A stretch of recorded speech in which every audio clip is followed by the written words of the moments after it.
ایک بہت بڑا گناہ بدنگاہی کا گناہ ہے. آپ کو پتہ ہے ہمارے ملک کے اندر بدکاری، زنا اور بے حیائی کی شرح کتنی بڑھتی جا رہی ہے، کس قدر بڑھتی جا رہی ہے. وہ لوگ جو نکاح کر لیتے ہیں وہ بھی اپنی نگاہوں کو، میں اکثر کہتا ہوں، حضور نے فرمایا نکاح آدھا ایمان ہے. جس نے نکاح کر لیا اس کا ایمان مکمل ہو گیا. تو جو نکاح کے بعد بھی باز نہ آیا، میں اس کو بے ایمان نہیں کہتا، لیکن نبی پاک نے فرمایا جو نکاح کر لے اس کا ایمان، بولیے ایمان محفوظ ہو گیا، اس کا ایمان، سارے بولیے ایمان. اور جو پھر بھی باز نہ آئے، حضور کہہ رہے ایمان مکمل ہو گیا. اور جو نہ باز آیا کیا فتویٰ دیا جائے حدیث کی روشنی میں؟ میرے نبی پاک کی بارگاہ میں عورتیں آئیں توبہ کرنے، بیعت کرنے، مسلمان ہونے.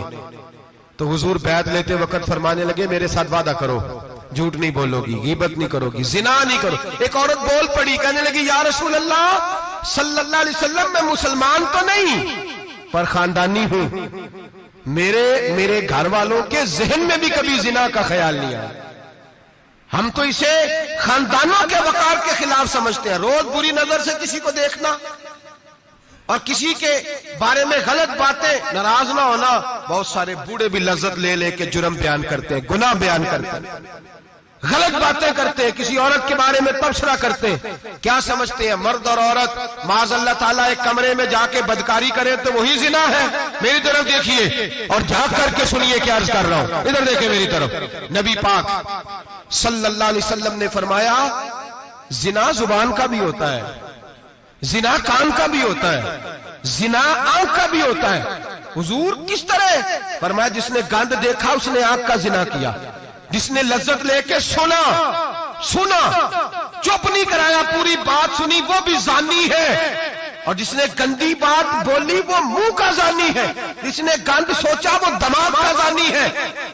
اور زانی کو سب سے پہلی سزا اللہ یہ دیتا ہے کہ سجدے کی لذت چھین لیتا ہے، عبادت کا سرور چھین لیتا ہے، اس کا نماز میں دل نہیں لگتا. قرآن میں سب سے پہلی سزا اسے اللہ اپنے دروازے سے دور کر دیتا ہے.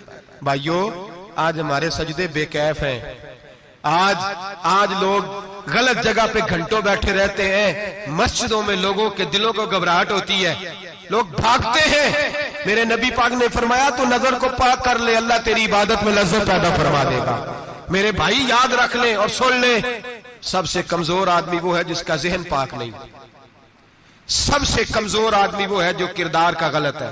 ایک بات میں نے پڑھی، آپ یقین کریں میرا دل کرے کہ میں آگ لگا دوں اس عنوان کو جس پہ گندگی لکھی جاتی ہے، ان اخباروں کو، ان چیزوں کو جس پہ گند لوگوں کے دلوں میں. وہ انڈیا کی ایک وزیر اعظم عورت گزری تو کسی نے اس سے کہا کہ پاکستان نے تو تمہیں شکست دی ہے، تم جیت نہیں سکے بڑا ملک ہو کے. کہنے لگی کوئی بات نہیں، تھوڑا وقت ٹھہر جاؤ، ہم ان پر تہذیبی یلغار کریں گے، ان کے گھروں میں ننگا ناچ کریں گے، یہ گندی تصویریں دیکھیں گے، یہ گند میں الجھ جائیں گے. اور جو قوم گند میں الجھ جایا کرتی ہے وہ پھر کسی سے لڑنے کی طاقت نہیں رکھتی، اس کے اندر ڈٹ جانے کی ہمت نہیں ہوتی، اس کی غیرت کے جنازے نکل جاتے. دل کرتا ہے جل جائے وہ جل جائے جہاں سے برائی پھیلتی، تباہ ہو جائے وہ علاقے جہاں سے گند ہوتا ہے. لوگ گند کی کمائی کھاتے ہیں، گند کی ایکٹروں کے ساتھ کھڑے ہو کے فوٹویں کھچاتے ہیں اور گناہ پہ فخر کرتے ہیں. اور گندے لوگ کہتے ہیں اللہ کا فضل ہے ہم گند پھیلا رہے ہیں، ثم معاذ اللہ. لوگ گناہ پہ فخر کرتے ہیں چوکوں چوراہوں میں.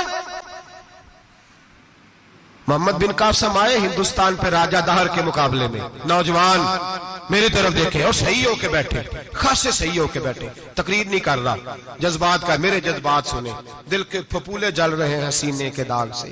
اللہ کی قسم روح کی گہرائی سے بات کر رہا ہوں، وہ بات کر رہا ہوں جو سینہ کہہ رہا ہے کہ پھٹ جائے اور کہنا نہ پڑے.